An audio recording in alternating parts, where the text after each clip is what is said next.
10km 추정되는 순항 미사일이 테헤란 영공을 빠르게 지나갑니다. 도심 여러 곳에서 검은 연기가 치솟습니다. 이스라엘 전역에서도 이란의 미사일 공습을 경고하는 사이렌이 비를 울립니다. 28일 도널드 트럼프 대통령은 미국이 이란에서 대규모 전투 작전을 개시했다고 밝히며 미군 사상자가 발생할 가능성이 있다고 경고했습니다. 미국은 이날 오전 이스라엘의 이란 선제 공격에 관여하고 이를 조율했다고 밝혔는데요.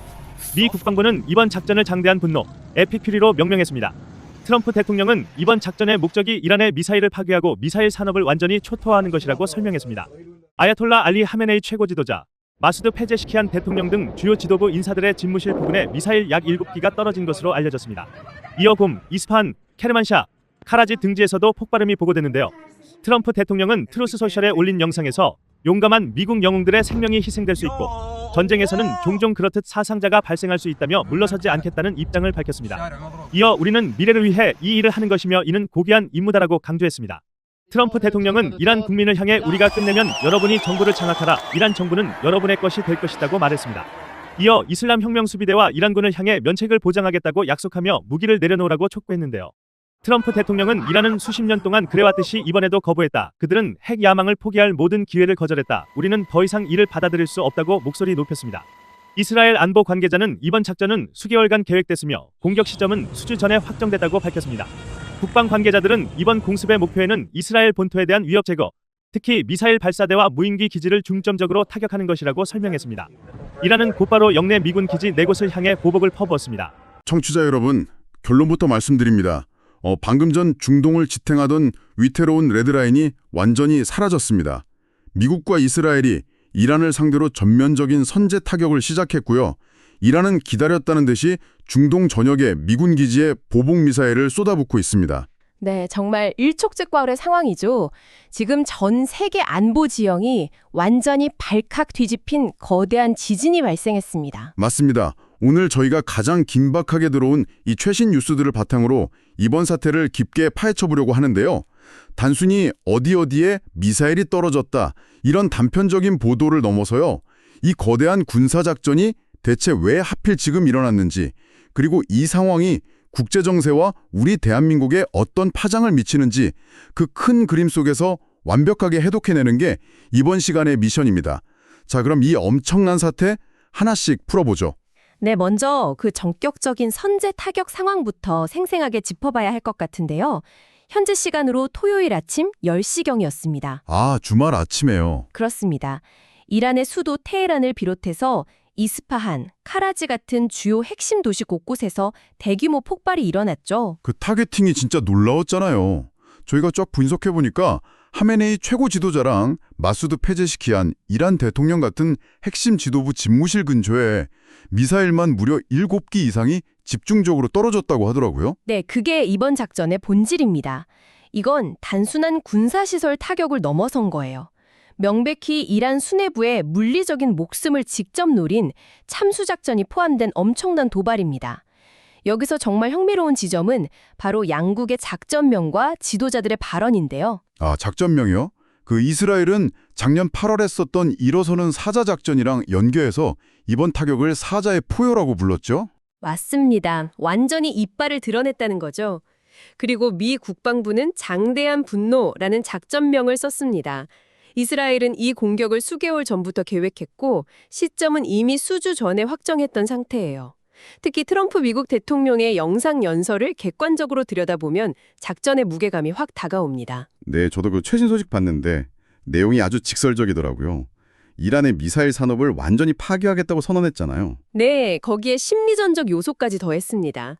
이란 국민들에게 직접 우리가 끝내면 여러분이 정부를 장악하라면서 정권 교체를 촉구했고요. 혁명수비대와 이란군에게는 지금 무기를 내려놓으면 면책을 보장하겠다고 흔들었죠. 내부 분열을 제대로 노린 거네요. 그렇죠. 게다가 이 작전을 고귀한 임무라고 칭하면서 미군 사상자 발생 가능성까지 각오하고 있다고 밝혔습니다. 군통수권자가 작전 초기에 아군의 희생을 언급했다는 건 그만큼 어떤 대가를 치르더라도 물러서지 않겠다는 엄청난 무게감을 보여주는 대목입니다. 그런데 청취자 여러분도 이쯤에서 당연히 궁금하실 겁니다. 아니, 분명히 바로 다음 주에 오만에서 미국과 이란의 4차 핵협상이 예정되어 있지 않았나요? 대체 왜 협상 테이블에 눈앞에 두고 이런 무력을 사용한 거죠? 이 부분을 더 큰 맥락과 연결해 보면 해답이 나옵니다. 엊그제까지만 해도 이란은 협상 이행을 약속하면서 분위기가 꽤 좋았거든요. 그러니까요. 표면적으로는 되게 유화적이었잖아요. 하지만 미국 측, 특히 트럼프 행정부의 시각은 달랐습니다. 이란의 태도가 전혀 마음에 들지 않았던 거죠. 이란이 대화에 나서는 걸 진정성 있는 접근이 아니라 단순한 시간 끌기용 연막으로 판단한 겁니다.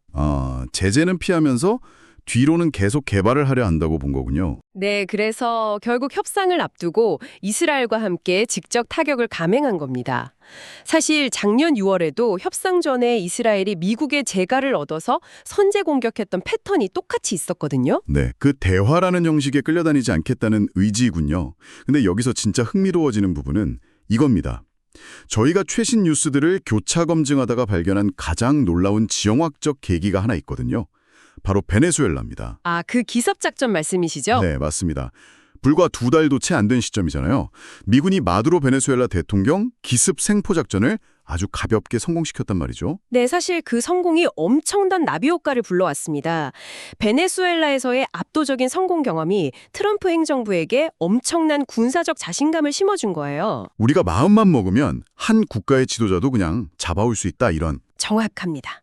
바로 그 남미에서의 성공 경험과 군사적 확신이 중동에서의 거대한 전면적 참수작전이라는 극단적인 결단으로 고스란히 이어진 거죠. 이게 바로 국제정세의 무사운 연결고리입니다. 와, 진짜 그렇게 연결이 쫙 되네요. 근데 중동의 맹주 이란도 가만히 당하고만 있지는 않았습니다. 여기서부터 분위기가 확 반전되는데요. 이란이 선제 공격을 받은 지 불과 1시간 만에 전면전도 불사하겠다 이러면서 즉각 맞대응에 나섰거든요. 선제 공격을 받고 1시간 만에 반격했다는 건 이미 언제든 공격발이면 곧바로 쏠 수 있는 요격과 보복 시스템이 완벽하게 세팅되어 있었다는 의미입니다. 맞아요. 타겟이 된 미군 기지들 규모만 봐도 장난이 아닙니다. 중동 전역을 그냥 불길로 덮어버렸어요. 바레인에 있는 미 해군 제호함대 본부부터 카타르의 알 우데이드 공군기지, 아랍에미라트 알다프라 기지, 쿠웨이트 알살렘 기지. 이라크에 주둔하고 있는 미군 기지들도 타격 대상이 됐죠. 네, 게다가 바다에 떨어 있는 미 항공모함 에이브라임 링컨호까지 드론과 탄도미사일 공격을 받았습니다. 이스라엘 전역에도 방공호가 다 개방되고 요격체계가 가동되면서 지금 엄청나게 혼란스러운 상황이라고 최신 뉴스가 계속 들어오고 있고요.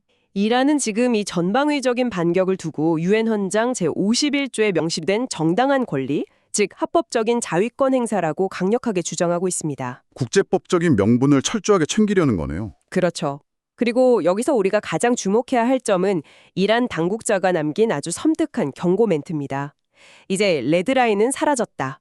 지금까지와는 차원이 다른 방식으로 대응할 것이다. 이렇게 선언했어요. 그동안 국가들끼리 지켜왔던 그 암묵적인 선을 완전히 지워버렸다는 거군요. 네, 대리전을 넘어서 이제는 본토와 정규군이 직접 맞붙는 통제 불가능의 영역으로 완전히 진입했다는 걸 청취자 여러분도 짚고 넘어가셔야 합니다. 자, 그럼 이 모든 상황이 우리에게 그리고 대한민국 청취자 여러분에게 의미하는 바는 무엇일까요? 당장 우리 경제나 안보에 미칠 영향이 너무 걱정되는데 이 전쟁 과연 얼마나 갈 걸로 보시나요? 전문가들의 예측을 종합해보면 이 무력 충돌이 최소 일주일에서 길게는 2, 3주, 이제 수주까지 갈 것으로 보고 있습니다. 하지만 여기서 사태의 형방을 가를 매우 흥미로운 변수가 하나 존재합니다. 바로 미국의 탄약 부족 문제입니다. 탄약 부족이요? 아니, 그 천조국 미국이 국방 예산 1위인 나라가 미사일이 부족하다고요? 네, 우크라이나를 비롯해서 전 세계 분쟁 지역에 지속적으로 무기를 지원하다 보니까 정작 미군이 써야 할 정밀 타격 무기나 방공망 요격 미사일 재고가 많이 소진된 상태거든요. 탄약이 부족한 미국 입장에서도 이 고강도의 장기전은 엄청난 부담입니다. 그래서 사태가 어떤 식으로 질척이게 될지 정말 예측 불허의 상황인 거죠. 아하, 전면전을 오래 끌고 가기가 미국도 물리적으로 쉽지 않은 거군요. 그리고 이 거대한 위기 속에서 우리 대한민국 국민으로서 가장 걱정되는 게 바로 중동에 계신 교민 안전이잖아요. 네, 다행히도 이 부분에서는 안도하실 만한 소식이 있습니다. 대한민국 외교부가 이미 일주일에서 2주일 전에 이 사태를 예측하고 교민 대피 계획을 세워 만반의 준비를 마친 상태라고 합니다. 현재까지 교민 피해는 전혀 없고요. 와, 일주일 전부터 미리 알고 대피 계획까지 세웠다고요? 네, 대단한 정보력이죠. 하지만 이게 반대로 시사하는 바를 예리하게 보셔야 알아야 합니다. 이 거대한 군사 충돌이 결코 어느 날 아침에 갑자기 일어난 우발적 사고가 아니라는 뜻이거든요. 국제사회는 이미 수주 전부터 이 거대한 지정학적 단층의 붕괴를 감지하고 철저하게 대비하고 있었다는 분석이 가능합니다. 그렇군요. 표면적으로는 평화로운 핵협상 무드 같았지만 수면 아래에서는 이미 거대한 전쟁의 톱니바퀴가 맹렬하게 돌아가고 있었네요. 청취자 여러분, 오늘 저희가 이 방대한 사건을 쫙 한번 요약해봤습니다. 핵협상이라는 연막 뒤의 진실, 베네수엘라 작전의 여파가 쏘아올린 미국의 자신감, 그리고 중동 전역을 덮쳐버린 상호 미사일 타격까지 말이죠. 네, 아주 굵직한 사건들이 하나로 연결되는 걸 확인하셨을 겁니다. 맞습니다.